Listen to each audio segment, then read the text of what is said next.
María Soledad Ruiz tenía 62 años cuando comenzó a colocar piedras negras alrededor de su casa en San Miguel de Allende, Guanajuato. No eran piedras comunes. Cada una pesaba casi 15 kilos y tenía grabados símbolos extraños que nadie en el pueblo podía descifrar. Durante 3 semanas completas, la mujer trabajó desde el amanecer hasta el anochecer arrastrando esas rocas enormes desde quién sabe dónde y colocándolas en un círculo perfecto que rodeaba toda su propiedad. Los vecinos la observaban desde sus ventanas haciendo comentarios entre dientes.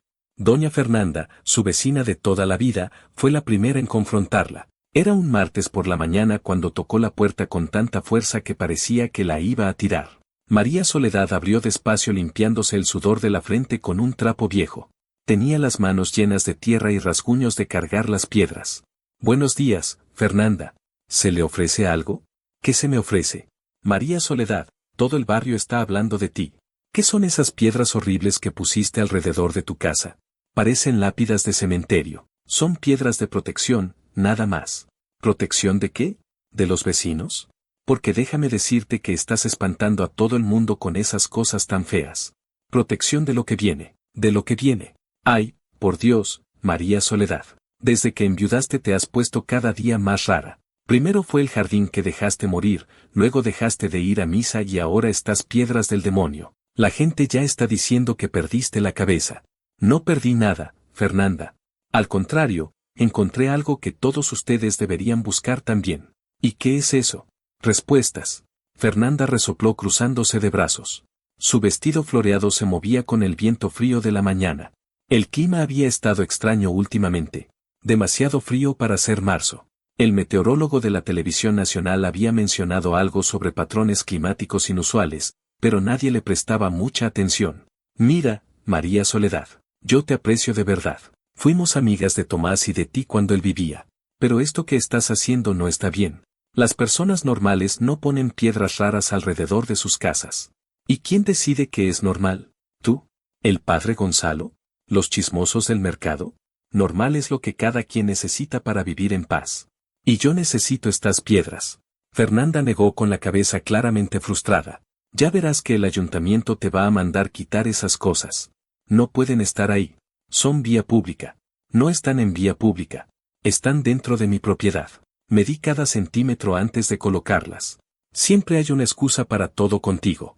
Después de que Fernanda se fue dando un portazo invisible en el aire, María Soledad se quedó parada en el umbral de su puerta mirando el círculo de piedras que había tardado semanas en completar. Cada una había sido elegida con cuidado. Las había encontrado en la montaña del otro lado del pueblo, en un lugar donde nadie iba porque decían que estaba embrujado. Pero María Soledad no creía en brujerías. O al menos no de la forma en que los demás las entendían. Lo que ella sabía era que esas piedras tenían algo especial. Cuando las tocaba sentía una vibración suave, como un pulso.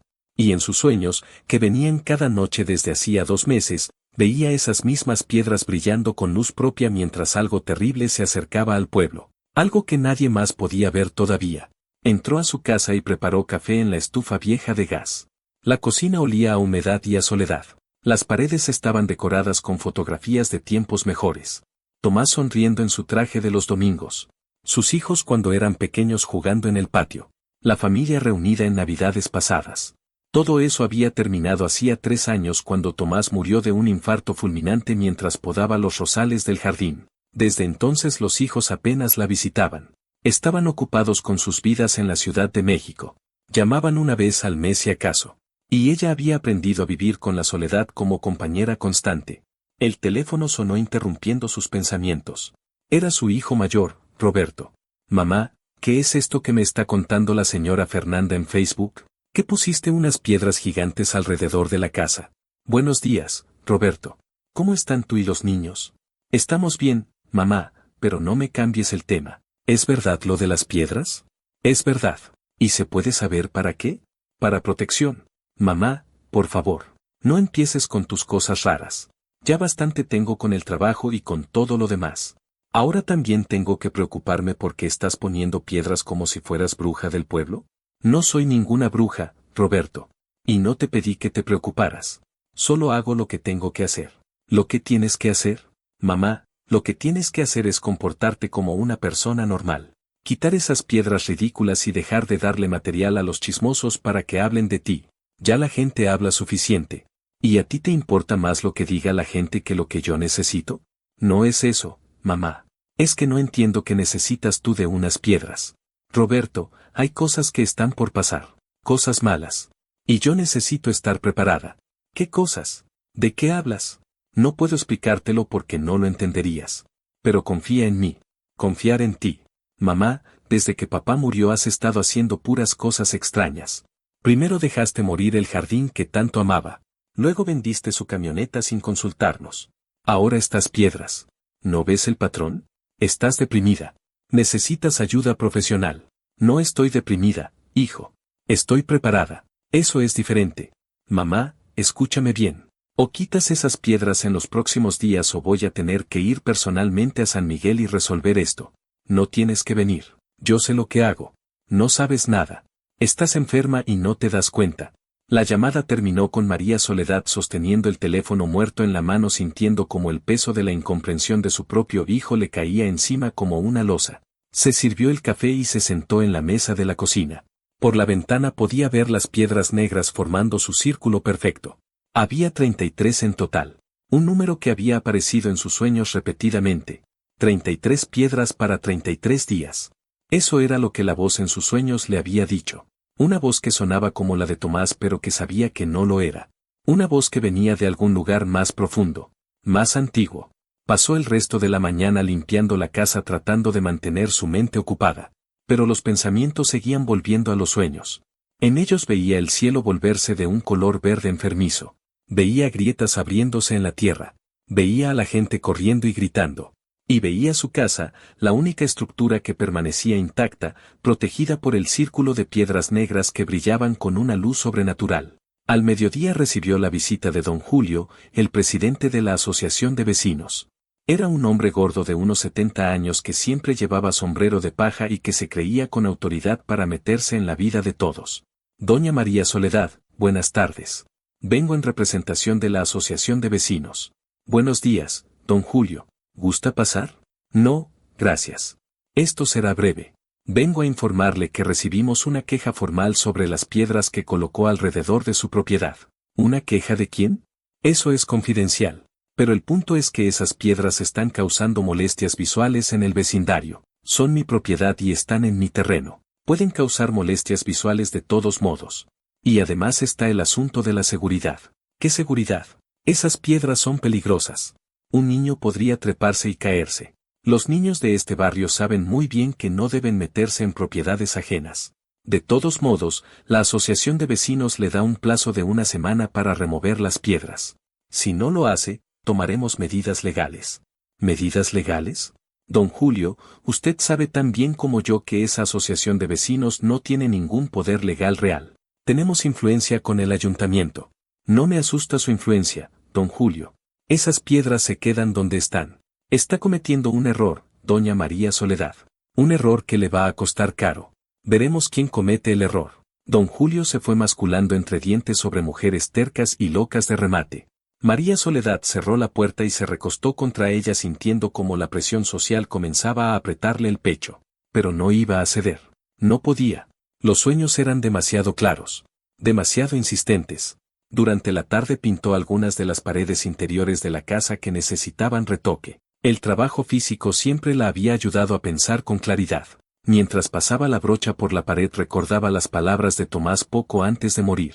Habían estado sentados en el jardín viendo la puesta del sol cuando él le había dicho algo extraño. María Soledad, cuando yo me vaya, prométeme que vas a escuchar tu instinto. No importa lo que digan los demás. Tu instinto siempre ha sido más sabio que la opinión de 1000 personas juntas. En ese momento no le había dado importancia a esas palabras. Pensaba que Tomás estaba siendo melodramático. Pero ahora, 3 años después, esas palabras resonaban con un significado nuevo. Había estado ignorando su instinto durante demasiado tiempo, dejándose llevar por lo que era aceptable, por lo que era normal. Pero los sueños la habían despertado. La habían forzado a escuchar esa voz interior que llevaba años tratando de hacerse oír. Al caer la noche se preparó una cena sencilla. Sopa de fideos y pan tostado. Comió en silencio viendo las noticias en la televisión vieja de la sala. El noticiero hablaba sobre el clima inusual que estaba afectando varias regiones del país. Temperaturas anormalmente bajas en el norte. Sequías extremas en el sur. Y en el centro, donde estaba San Miguel de Allende, reportaban actividad sísmica menor pero persistente. Pequeños temblores que la gente apenas sentía pero que los sismólogos encontraban preocupantes. Nadie sabía qué significaba todo eso. Los expertos daban explicaciones técnicas sobre placas tectónicas y cambios climáticos. Pero María Soledad sabía que había algo más. Algo que la ciencia no podía explicar. Algo antiguo que estaba despertando. Se fue a dormir temprano como hacía todas las noches desde que Tomás había partido. La cama grande se sentía demasiado vacía, demasiado fría. Pero esta noche, en lugar de dar vueltas durante horas antes de conciliar el sueño, cayó dormida casi de inmediato. Y los sueños vinieron con más fuerza que nunca. En el sueño estaba parada en medio del círculo de piedras. El cielo sobre ella era de ese color verde enfermizo que había visto antes. Pero esta vez podía ver más detalles. Podía ver grietas de luz brillante abriéndose en el cielo como si el firmamento mismo se estuviera rompiendo. Y a través de esas grietas, algo intentaba entrar. Algo enorme. Algo que no debería existir. Las piedras a su alrededor comenzaron a brillar con una luz negra, una contradicción imposible pero que en el sueño tenía perfecto sentido. Esa luz formaba una barrera, una cúpula de protección que mantenía a raya lo que intentaba entrar. Escuchó la voz otra vez. La que sonaba como Tomás pero no lo era. 33 días, María Soledad. 33 días hasta que llegue. Las piedras deben permanecer. Son el único escudo contra lo que viene. Si las quitan, todo estará perdido. Despertó sobresaltada con el corazón latiendo tan fuerte que podía sentirlo en las sienes. Miró el reloj en la mesita de noche. Las 3 de la madrugada. Se levantó y caminó hasta la ventana que daba al patio. Desde ahí podía ver el círculo de piedras iluminado por la luz de la luna llena. Y por un momento, solo un momento, le pareció ver un brillo sutil emanando de ellas. Un brillo que desapareció cuando parpadeó. ¿Lo había imaginado? No estaba segura. Pero sabía que no podía ignorar la advertencia. 33 días. Hoy era el día 10 desde que había completado el círculo. Eso significaba que quedaban 23 días para lo que fuera que estaba por venir. La mañana siguiente comenzó con más problemas. Cuando salió a barrer el frente de su casa encontró que alguien había pintado con spray rojo en una de las piedras la palabra loca. La pintura aún estaba fresca. Brillaba bajo el sol temprano como una herida abierta. María Soledad sintió una mezcla de rabia y tristeza. ¿Quién habría hecho esto? ¿Los adolescentes del barrio? ¿Alguno de los vecinos más atrevidos? No importaba. Lo que importaba era que la hostilidad estaba escalando. Entró a buscar un trapo y disolvente. Pasó la siguiente hora frotando la pintura de la piedra. Era un trabajo difícil. La superficie porosa de la roca absorbía el color. Pero eventualmente logró quitar la mayor parte. Mientras trabajaba sintió una presencia detrás de ella. Se dio la vuelta y vio a un joven de unos 25 años que no reconocía. Llevaba ropa sencilla, jeans y camisa de mezclilla. Tenía el cabello largo recogido en una cola. Y sus ojos tenían una cualidad extraña. Como si vieran más de lo que debían. Disculpe, señora, ¿puedo hablar con usted un momento? Depende de qué quiera hablar. Mi nombre es Daniel. Soy estudiante de antropología en la Universidad de Guanajuato. Vine a San Miguel para hacer un trabajo de investigación sobre creencias tradicionales y alguien me contó sobre sus piedras. María Soledad lo estudió con desconfianza. Todos en el pueblo hablaban de sus piedras pero nadie intentaba entenderlas. ¿Y qué quiere saber sobre ellas? Quiero saber por qué las puso, de dónde vienen, qué significan para usted, para hacer un estudio sobre la loca del pueblo. No, señora, para entender algo que creo que nadie más está entendiendo. Algo en el tono de su voz la hizo pausar. Había sinceridad ahí. Y algo más. Curiosidad genuina. Pase. Le preparo un café y hablamos. Se sentaron en la cocina y María Soledad le contó todo. Los sueños. La voz. La sensación de que algo terrible estaba por venir. La necesidad imperiosa de colocar esas piedras específicas en ese patrón específico. Daniel escuchó sin interrumpir, tomando notas en una libreta pequeña. Cuando ella terminó, él se quedó en silencio por un largo momento. Señora María Soledad, ¿sabe usted algo sobre las tradiciones purépechas de esta región? Solo lo básico. Que vivieron aquí antes de la conquista. Que tenían creencias diferentes a los aztecas. Los purépechas tenían un concepto muy interesante sobre el tiempo y los ciclos. Creían que cada cierto número de años se abría una grieta entre nuestro mundo y otros mundos. Y que durante esas aberturas, cosas podían cruzar. Cosas peligrosas. María Soledad sintió un escalofrío recorrerle la espalda. Siga. Usaban piedras especiales, piedras negras de origen volcánico, para crear barreras de protección. Las colocaban en círculos perfectos alrededor de sus asentamientos.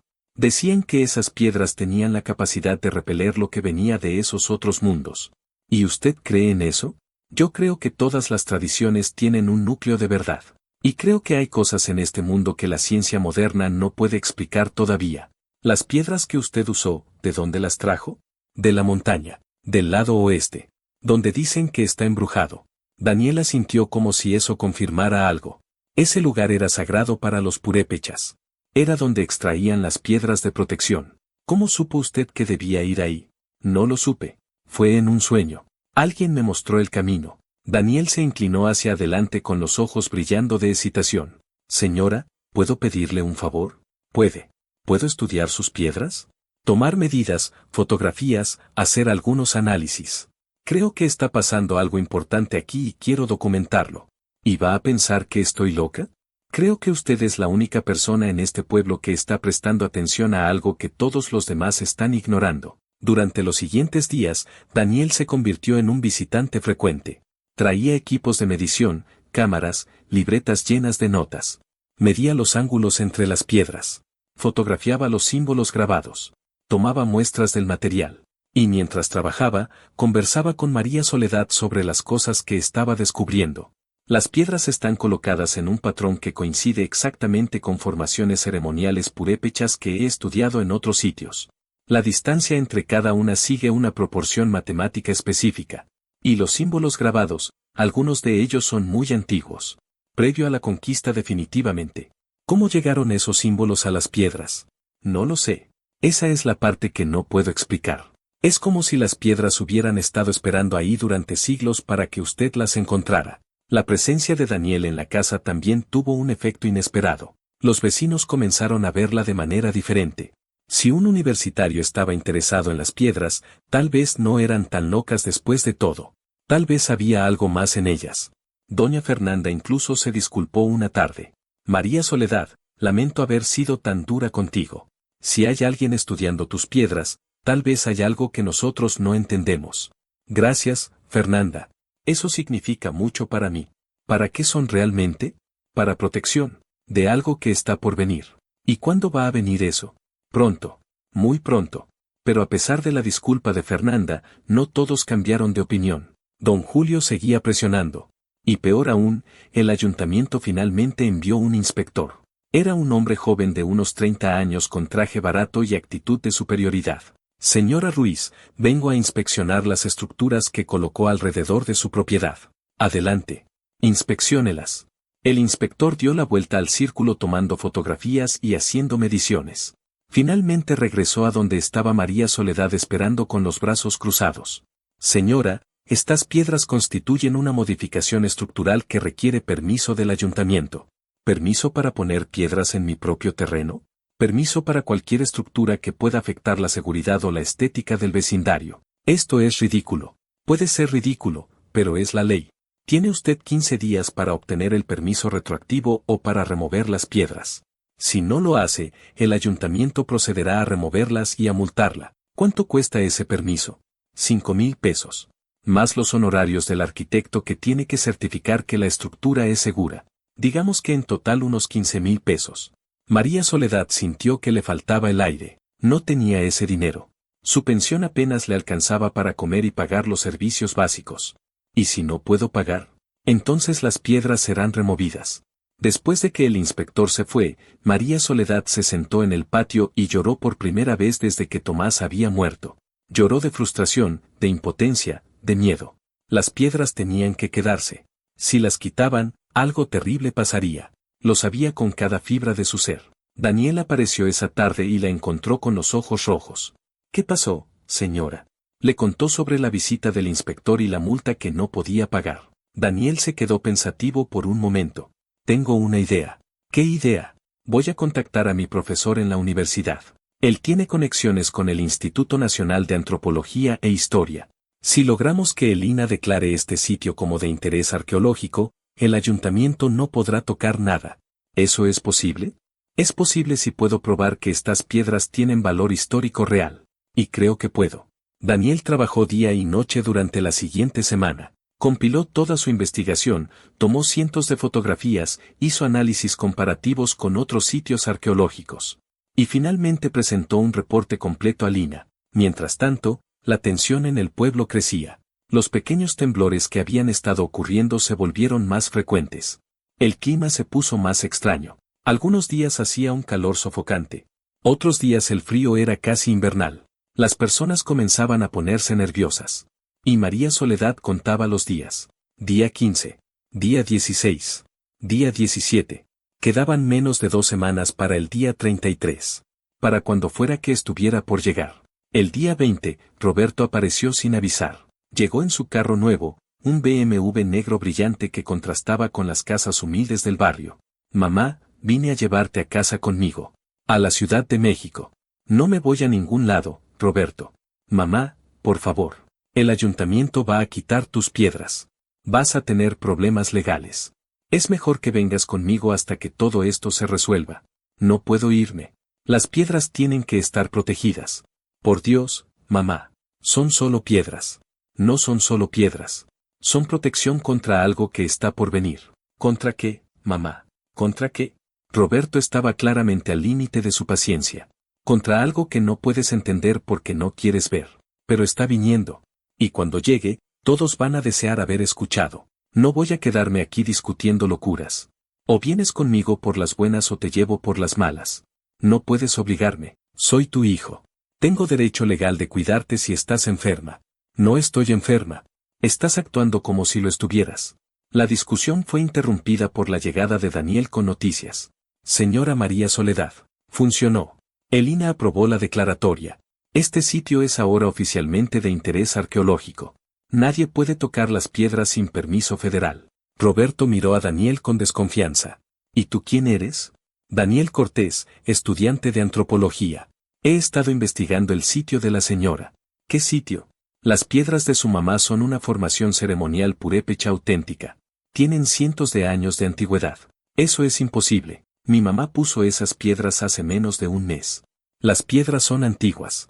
Tu mamá solo las recolocó en su patrón original siguiendo conocimiento ancestral que llegó a ella de manera que la ciencia no puede explicar todavía. Esto es una locura. Locura o no, las piedras están protegidas legalmente ahora. El inspector del ayuntamiento llegó al día siguiente claramente molesto. Señora Ruiz, me informaron que su sitio tiene ahora protección del INAH. Es correcto. Esto va a causar muchos problemas. Ya causó suficientes. El círculo se queda. El inspector se fue masculando sobre estudiantes entrometidos y viejas tercas. Pero las piedras estaban a salvo. Por ahora. Los días siguientes transcurrieron con una sensación de expectativa creciente. El clima se volvió cada vez más errático. Hubo un día en que la temperatura subió a 38 grados. Al día siguiente cayó a 8. Los temblores aumentaron en frecuencia e intensidad. Nada devastador, pero constante. Inquietante. Y María Soledad sintió que algo dentro de ella se preparaba, como si su cuerpo supiera que se acercaba el momento. El día 30, Daniel llegó con equipos especiales. ¿Qué es todo eso? Medidores electromagnéticos. Detectores de radiación. Cámaras infrarrojas. Quiero documentar lo que sea que vaya a pasar. ¿Crees que algo va a pasar realmente?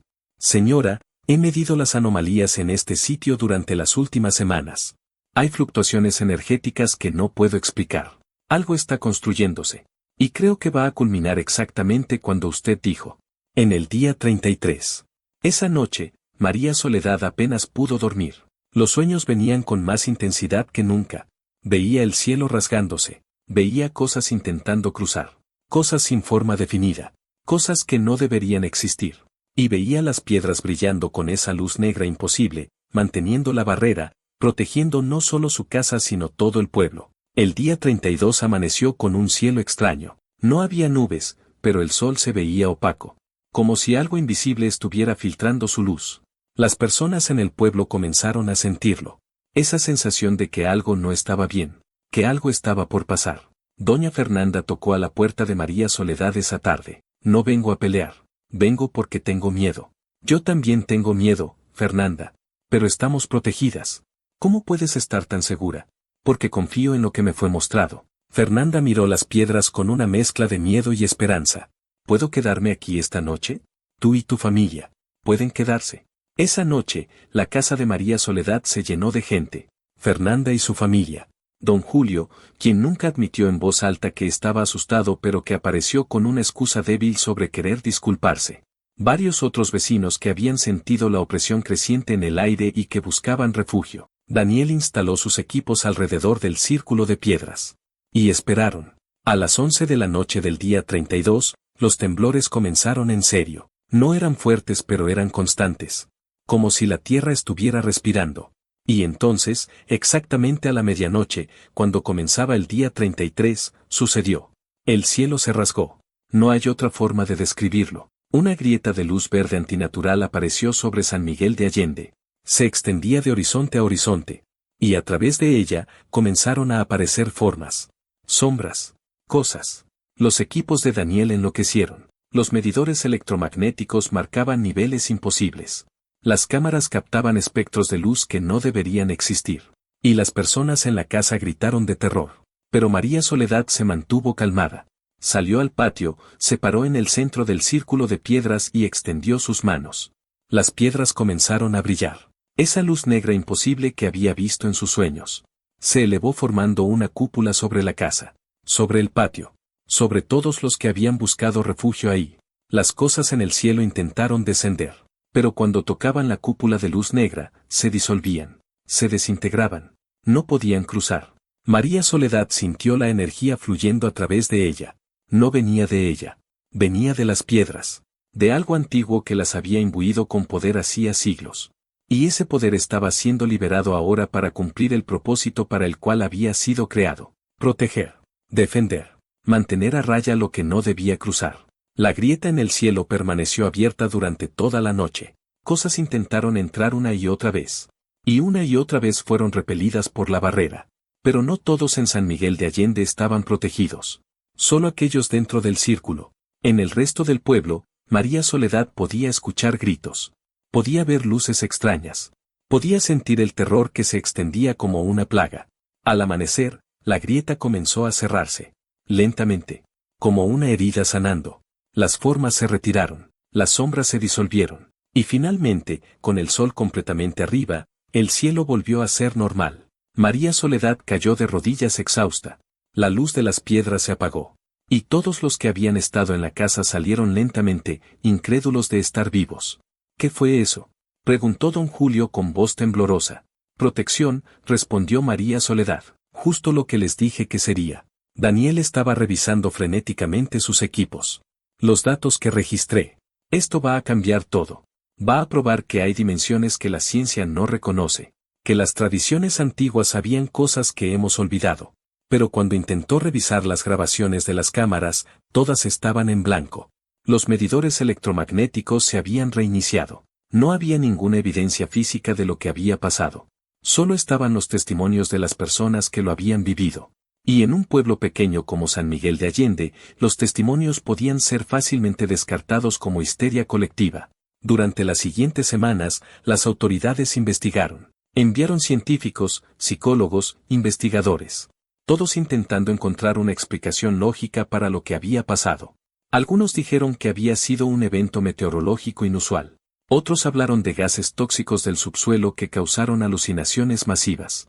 Y eventualmente, la historia oficial fue que no había pasado nada. Solo un pánico colectivo causado por rumores y supersticiones. Pero las personas que habían estado en el círculo de piedras esa noche sabían la verdad. Habían visto lo que intentó cruzar. Habían sentido el terror. Y habían experimentado la protección. Roberto vino una semana después. Entró a la casa de su madre en silencio y se sentó en la cocina. Mamá, necesito pedirte perdón. No necesitas. Sí necesito. Te traté como si estuvieras loca. Te dije que necesitabas ayuda.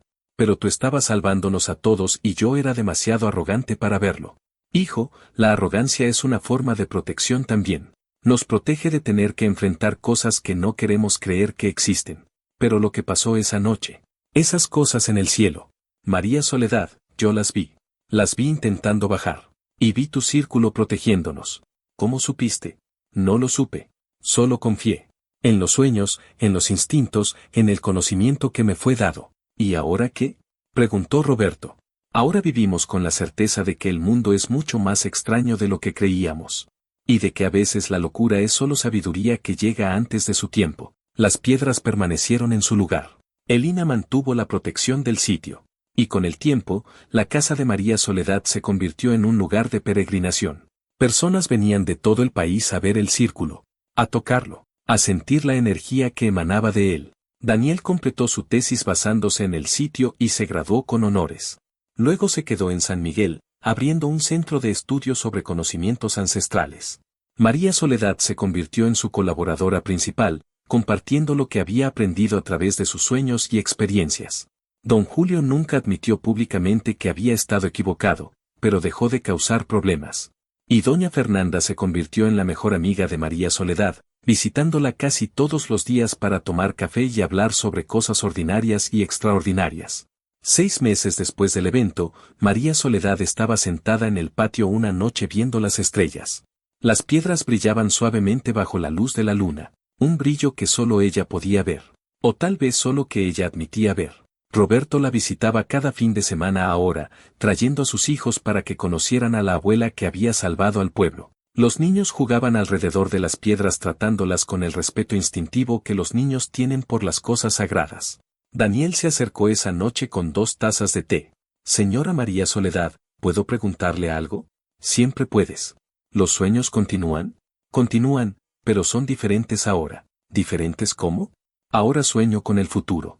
Con otras grietas que se abrirán, con otros lugares que necesitarán protección, con otras personas que tendrán que aprender a confiar en su instinto como yo aprendí a confiar en el mío. ¿Y qué haremos cuando eso pase? Lo que tenemos que hacer: enseñar, preparar, proteger. Pero por ahora vivimos. Y disfrutamos de la paz que ganamos. Se quedaron en silencio escuchando el viento suave entre las piedras. Un viento que ya no traía amenazas sino promesas. Promesas de que mientras hubiera personas dispuestas a escuchar, dispuestas a creer, dispuestas a actuar basándose en el conocimiento que viene de lugares más profundos que la lógica, habría protección contra lo que acecha en los espacios entre los mundos. Las piedras permanecieron, la casa permaneció. Y María Soledad Ruiz, la mujer que había sido llamada loca por todo el pueblo, se convirtió en la guardiana silenciosa de un conocimiento que había salvado vidas y que seguiría salvándolas en los tiempos por venir. Porque al final, las verdaderas murallas no son de concreto ni de acero. Son de fe, de convicción y del valor de actuar cuando todos los demás dudan. Y esas son las murallas más fuertes que existen. Murallas que ninguna grieta entre mundos puede destruir. Murallas construidas con piedras negras y brillantes que esperaron siglos en la montaña para que alguien con la sabiduría suficiente las encontrara y las colocara exactamente donde debían estar. 33 piedras. 33 días. Un círculo perfecto de protección que salvó a un pueblo que había dejado de creer en lo imposible, hasta que lo imposible golpeó a su puerta y solo una mujer estaba lista para enfrentarlo, con piedras, con sueños, con la sabiduría ancestral que corre por las venas de aquellos que se atreven a escuchar.